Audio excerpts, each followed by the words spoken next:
Castro, Director of Engineering. We give him all the latest and greatest PCs. You've had some good things to say about the latest Dells, but this one is not a laptop. It's a tablet, Yes. the Venue Pro. We've seen the 8-inch. This is the 11. Yes, well, it's more 10.6 inches. 10.6, okay. Yeah, They well, call it 11. Yeah, they call it 11, making it easier, right? So this is actually an HD screen. It's full 1080p. It's 1920 by 1080 by using IPS. It's using Intel Core. And I'm just going to try to knock out the specs right over here. We should mention this is not an RT tablet. This is full Windows 8.1 Pro. That's a really big difference right here. So you can't tell just by looking at it. Nope, not until you actually start playing with the desktop and install some legacy stuff. So that's where it really starts to, you start thinking about what works for you with this. This can run all Windows software. Yeah, and that's because it's an Intel processor, not an ARM processor. What did they put in this one? So this one, they have the Intel Atom running at 1.46 gigahertz. 2 gigabytes of RAM. You have about 10-point touch using a pen, so it's pen enabled. Then you have a dual band Wi-Fi, and you have your cool webcam, and you actually have 8 megapixels in the back, so that's kind of cool. 10-point touch means you can use all 10 fingers. Yes. So it's kind of like the iPad in that respect.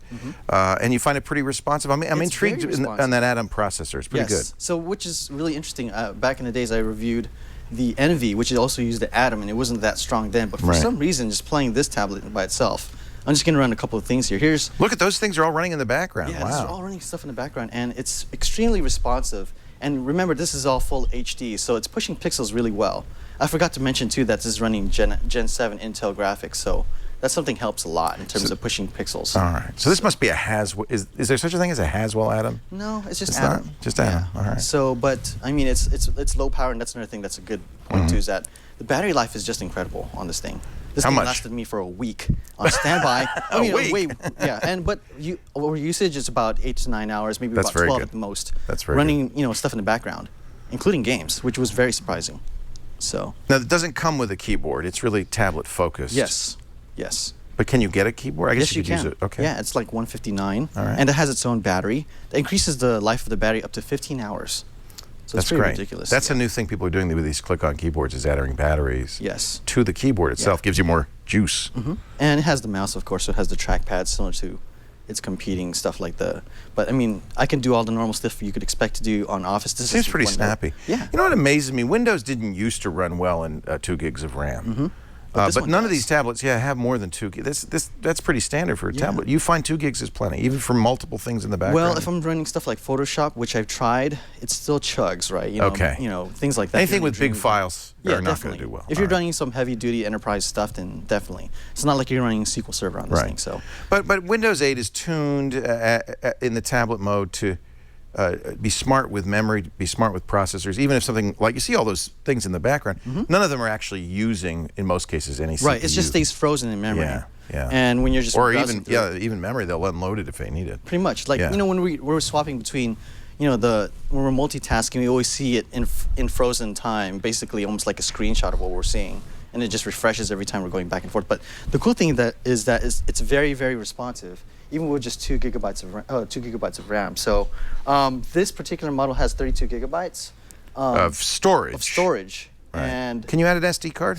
Yes, you can, micro SD, and up to 64 gigabytes. And it also has USB 3.0, all the normal stuff you'd expect to have. It has HDMI out too, so that's kind of cool. And the question I've always asked myself is this a suitable replacement for my laptop?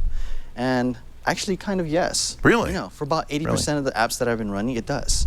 So then I try to do things like this, like run some games in the background. They're not going to do well. I mean, it's not going to do Forza? that well. This is actually Asphalt 8. Okay. And this is just obviously, 3D running in the background. Well, you could see the hesitation. Yeah, you could see the frame rate drop. Yeah. And this is just not even running a race at the moment. So you could see that the Atom and the Gen 7 don't work well together in terms of these type of games. This would be good for email, web surfing, not great for gaming, basic productivity apps, that kind of thing.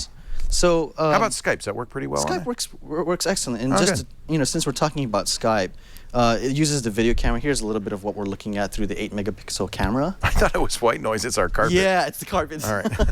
But yeah, it's not bad. I mean, the lens is not too bad. So it gives you an indication of what the photo looks like as well. So I'll show you what that looks like in a bit. But maybe I'll just take a skip on that. This is not bad. Yeah. It's not bad. Yeah. So pros and cons.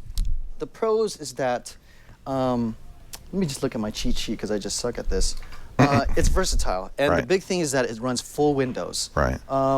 And then the price. The price is the big piece right now. This thing How starts much? at $499. Right. Same as an iPad. Yeah, and this And is that's we're talking- Wi-Fi only. Okay. And this tops off at $999, so you have different configurations to work for this. It's no accident that it's $499. I think they really are saying, look, you could have an iPad with iOS.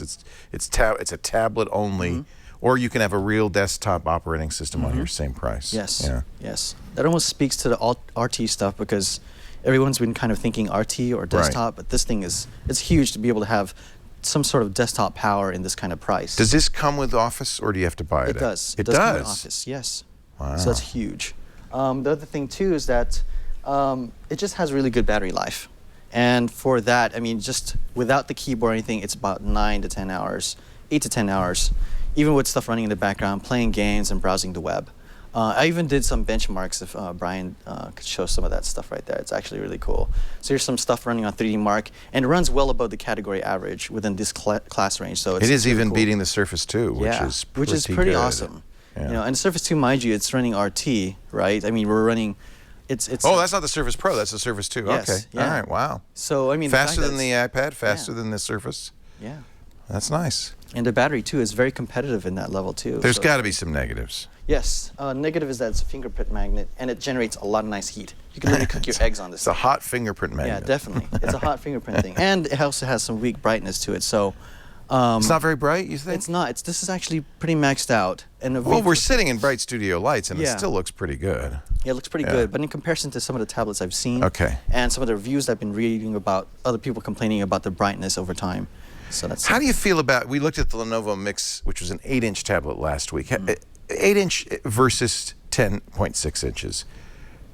It's not that much of a difference. I think Okay. really what will really matter is the experience of those apps. Right. What do they look like between those resolutions? Right. The resolution is the big difference. This is full HD. This is full HD, Yeah. 1920 Yeah. on an IPS screen, so that's really, really nice. All right, buy, try, don't buy. You know, for this price,